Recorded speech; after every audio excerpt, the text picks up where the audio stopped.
From the 1940s until the 1960s, Glenn Ford was Hollywood's most famous person. He co-starred with Rita Hayworth, Bette Davis, and Marlon Brando in over 100 parts over 50 years, and in 1958, he was the top earner at the box office. However, you will never get a true picture of the guy he was, if you just see the glory. Although he never married her, Glenn loved one woman to the end of his life. Despite having a son, he abandoned him for almost 50 years. He had affairs with hundreds of celebrities and was married 4 times. To prevent a nurse from putting a do not resuscitate order on his hospital bed, his son ultimately had to go to court. He gave legendary performances in Blackboard Jungle, Gilda, and The Big Heat, yet he passed away quietly and alone in a hospital room where no one appeared to give a damn. Although Glenn Ford wasn't a horrible man, he wasn't the type of man that most people would want as a spouse, parent, or lover. He was one of the most tragic and complicated characters in Hollywood history because of his internal contradictions and irrevocable mistakes. He was a legend who remained silent until his son documented everything. Glenn Ford, whose full and legal name was Gwilym Samuel Newton Ford, was born on May 1, 1916, in the village of Portneuf, Quebec, Canada. There was nothing normal about the blood in his veins. His mother's line was derived from Martin Van Buren, the 8th President of the United States, while his father was a cousin of Sir John Macdonald, Canada's first Prime Minister. From childhood, Glenn found himself torn between 2 worlds, one based on custom and prestige, the other pursuing aspirations across national boundaries. Glenn's life would be shaped by his family's decision to leave Canada and go to Santa Monica, California, in 1924, when he was just 8 years old.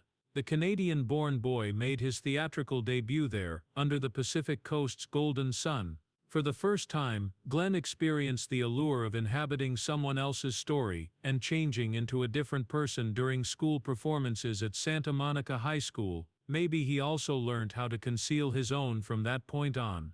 Glenn joined local theater organizations along the West Coast after graduating in 1934. He was poor, yet he had a worker's hands. In his free time, he patched up his family's house, worked as a construction worker, learned carpentry, and worked as an electrician. In the event that Hollywood doesn't require you, his father, a strict railroad CEO, insisted that he study a trade. Nobody foresaw that Hollywood needed Glenn Ford, not the real man, but the idealized version of him that viewers wanted to believe in. He tried out for 20th Century Fox in 1937 but was turned down. He failed once more a year later. He didn't give up though. Columbia Pictures followed, transforming the name Glenn Ford from a tiny Canadian community into a movie icon in the United States. In 1939, Harry Cohn, the head of Columbia Pictures, made the audacious but well-thought-out decision to sign Glenn Ford to a long-term contract. As he had done in the past, Cohn chose to develop Columbia's own cast of performers, rather than acquiring stars from other studios. Along with another name, William Holden, Glenn was selected. According to Harry Cohn, Glenn's first major role was in the movie Heaven with a barbed wire fence, but it wasn't a smooth beginning. On the set, director Ricardo Cortez publicly made fun of him, labeling him a bad actor and promising never to collaborate with him again. The old resentment remained strong when Glenn ran into him at a diner years later and almost struck him. However, in Hollywood, one innovation has the power to completely alter the landscape. And that time for Glenn Ford came in 1946, when he and Rita Hayworth made history with the movie Gilda. Rita represented sex in her era. Glenn was the ideal counterpoint, because of his subtle, quiet manner. Even though Rita received the majority of the attention, Glenn's performance made an impression on viewers, and the two developed a complicated, eerie relationship that lasted for 40 years after that movie. Glenn's career took off after Gilda. He played a noir investigator in a number of iconic movies, including The Big Heat 1953, for which he was nominated for an Oscar. At Blackboard Jungle 1955, she co-founded the genre of educational dramas with Sidney Poitier, while working as a teacher at a chaotic school. Tea House of the August Moon, a satirical comedy starring Marlon Brando, was released in 1956. 310 to Yuma, 1957, and Cowboy, 1958, confirming his Western film prowess with practical horseback riding and shooting abilities.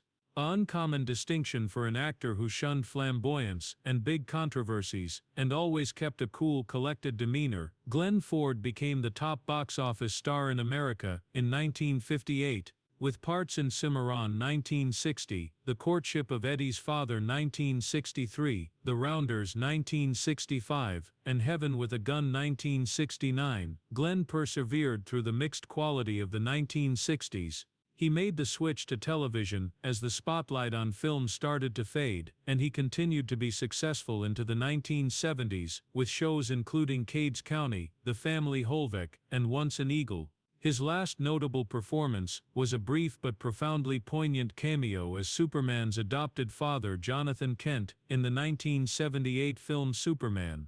Just a glance, no fancy lines, no motions, and once more, Glenn's poise, firmness and gentle compassion won over the audience's hearts.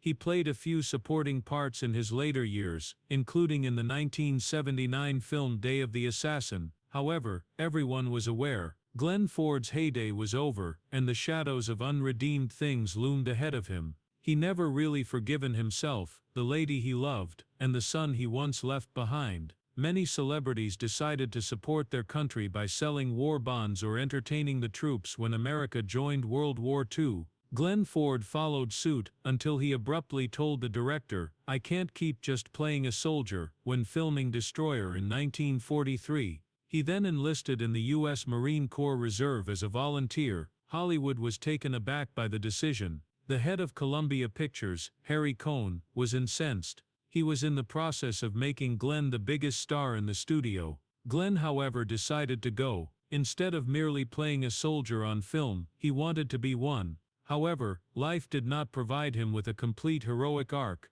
Glenn quickly had significant health issues after joining the Marine Corps' Public Relations Division. He was found to have a duodenal ulcer by the doctors, an illness that rendered him unfit for deployment, causing excruciating discomfort and necessitating a 5-month hospital stay. It was a silent disappointment that he never discussed, as he longed to demonstrate his true value. He went back to film after being released in 1944. Glenn Ford, however, always took pleasure in his service, despite never having seen battle. He remained in the Naval Reserve, rising to the rank of lieutenant commander before being assigned to cultural outreach and military communications. The French government's greatest honor for helping civilians escape the Nazis during the war was the Legion of Honor, which Glenn received in 1992, over 50 years later. Through films, fundraising trips, and humanitarian activities, in the years following the war, he demonstrated his image, spirit, and alignment with justice, not with a weapon.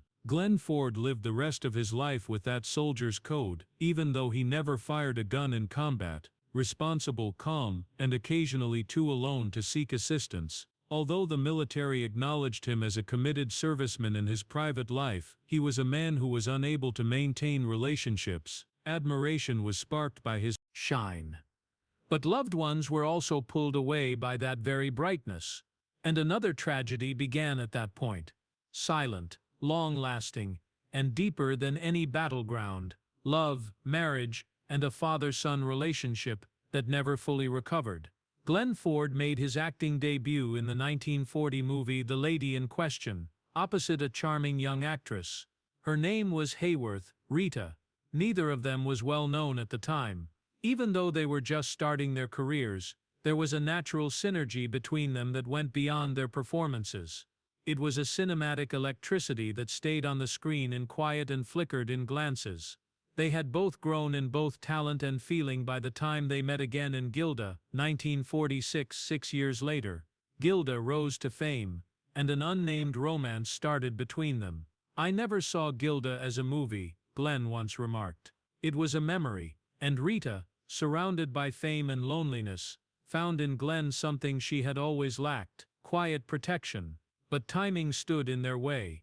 When Glenn was single, Rita was married to Edward Judson. When Rita divorced, Glenn had already married Eleanor Powell.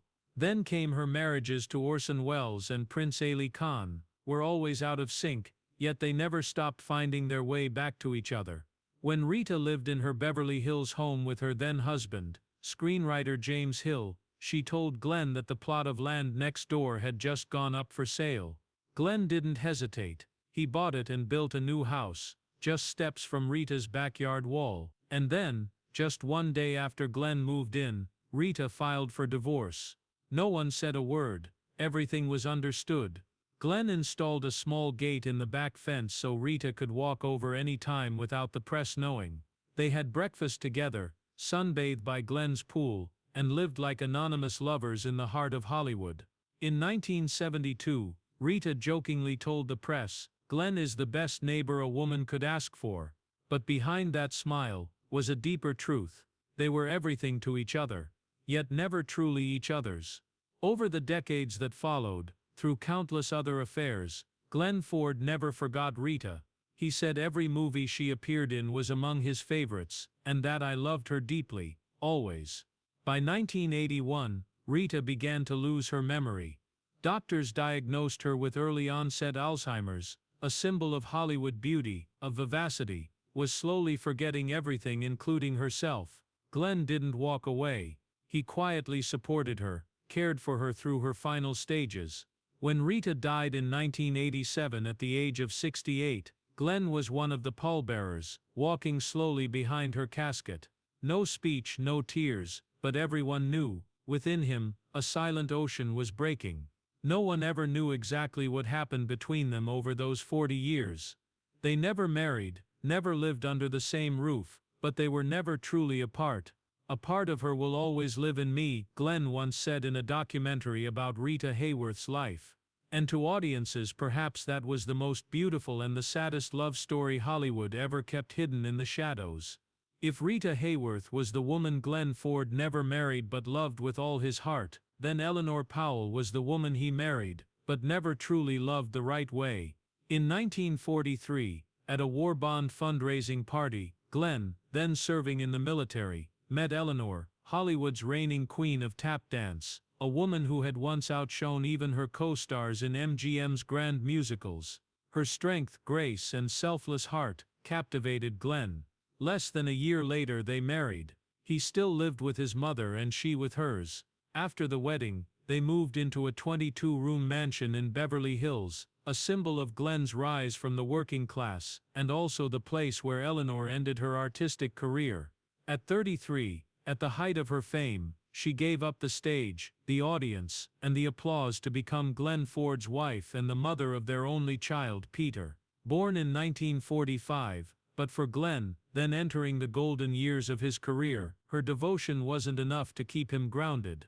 While Eleanor poured her soul into their family, Glenn fell into a string of extramarital affairs, from co-stars on set to fleeting romances. No one knows the exact count, but according to Peter Ford, his father recorded over 140 private conversations with various Hollywood starlets, including Judy Garland, Marilyn Monroe, Joan Crawford, Geraldine Brooks. There were no violent fights, no public breakdowns, but what hurt Eleanor most was the long, unexplained coldness.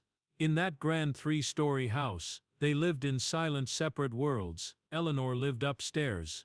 Glenn stayed on the ground floor. Their son Peter lived in the middle, with his grandmother Hannah, a family of 3 under one roof, yet none touched the world of the other. Peter would later recall, "My father didn't hug me, didn't talk to my mother, he just appeared when he had to, then vanished." After 16 years of a marriage that wasn't truly a marriage, Eleanor quietly filed for divorce in 1959, just as Peter turned 14. Glenn signed the papers without resistance. Eleanor took her son with her, but never the heart of the man she had once given up the world for. For the next 23 years, Eleanor never remarried, never loved anyone else. She quietly devoted herself to charity, raising her son, and engaging in religious work, as if the rest of her life was spent atoning for a love that arrived at the wrong time with the wrong man. When she died in 1982 from cancer, her ashes were placed in a simple brass urn at Hollywood Forever Cemetery. No grand service, no media presence, only Peter was there, the boy she once called, the only reason to keep going. Glenn didn't attend the funeral, Maybe he was too busy, or maybe he didn't know how to face it. Among the hundreds of women who passed through Glenn Ford's life, only one child carried his name. But that child, Peter Newton Ford, grew up in a house where his father was little more than a shadow. After Eleanor Powell filed for divorce in 1959, she was granted custody. Glenn didn't contest it. He also didn't stay in touch. Throughout Peter's formative years, Glenn was almost entirely absent. No letters, no phone calls, no advice when his son first faced the world.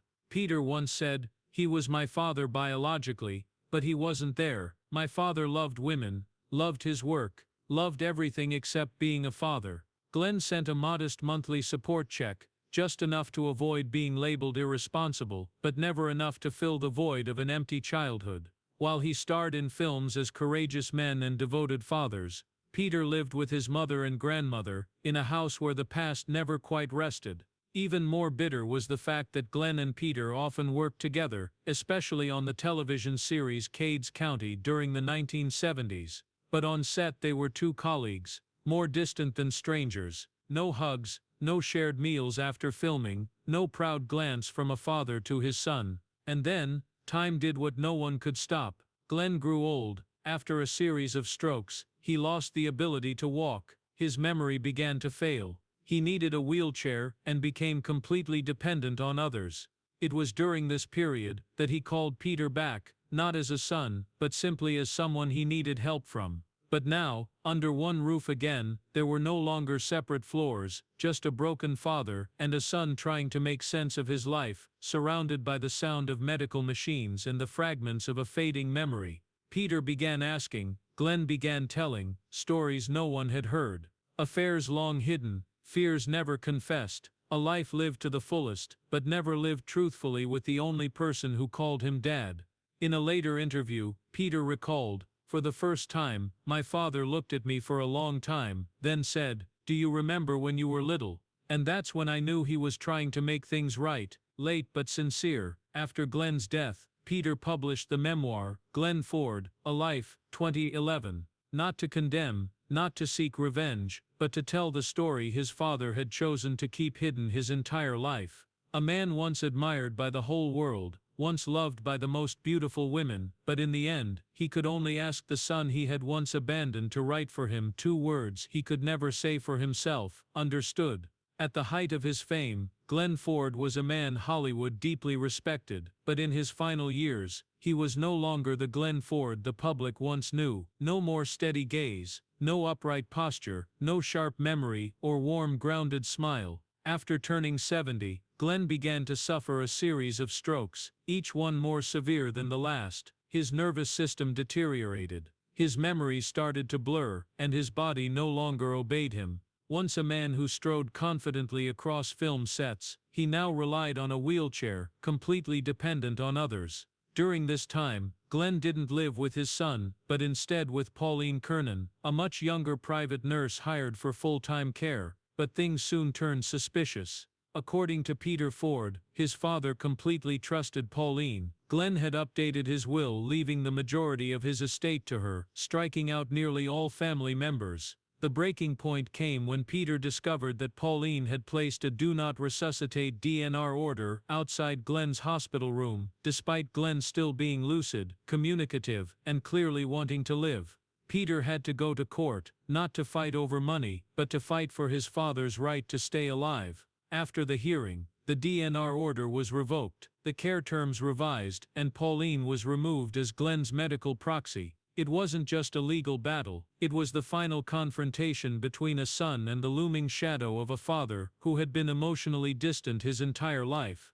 After the ordeal, Glenn personally asked Peter and his family to move in with him. At that point, he was no longer a screen legend, no longer a charming lover, no longer a neglectful father. He was just an old man, frail, diminished, clinging to what little remained in the one embrace that had finally opened to him. Glenn lived a few more years in quiet. He stopped acting, stopped giving interviews, stopped writing. In the Beverly Hills home, once a sanctuary of love with Rita, once echoing with Peter's childhood laughter, there was now only the sound of wheels on tile, the soft hum of a breathing machine, and sighs fading like mist at the end of a day. At 4 p.m. on August 30, 2006, Glenn Ford passed away in silence. He was 90. There was no grand funeral, no sweeping farewell from Hollywood.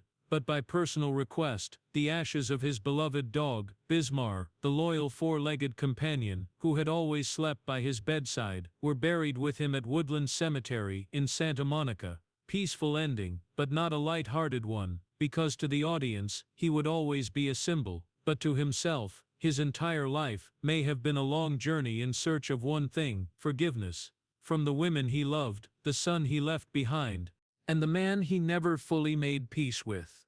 Glenn Ford was never a loud star. He didn't act with grand gestures, didn't wave his arms on screen, didn't play the publicity game in real life. And it was precisely because of that that Glenn became the kind of actor an entire generation of American audiences once trusted, empathized with, and saw as a reflection of themselves. He played the teacher in Blackboard Jungle, the cop in The Big Heat, the Western farmer in Cowboy, the father in Superman.